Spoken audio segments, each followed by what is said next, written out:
What's up guys? Your boy Fires back, and today tuturuan ko naman kayo kung paano gawin yung palm down twisted Sonic. So, no further ado. Yan. So, ganito lang ang gagawin nyo para magawa nyo yung ano na to. So, first is ganito lang yung position. Okay. Then, itong ano nyo, pen nyo dito sa taas ng ring finger at baba ng middle. Then ibabaluktot nyo lang ganyan. Then itong thumb dito siya. So ganyan. So ito depende na sa inyo kung nakaganyan din or ganun.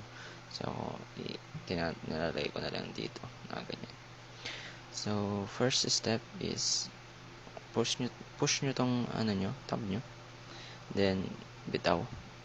Then itong ring finger nyo, i-push yung ganun. So parang ganito siya guys. Ganun. Pero nakaharap dito. So tack. Ganun.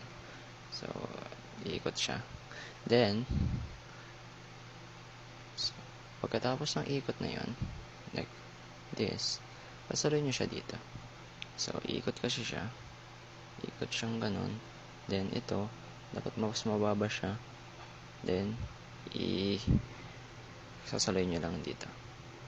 Then ito naman, bibitawan nyo na to. Then magre-release siya. Ikot siya punta dito. So ganito lang siya. Ganun. So first step, push and ikot. Push nyo tong ano nyo, thumb. Then release. Then salo dito sa kabila. Then ganun. Like that. So hope it helps.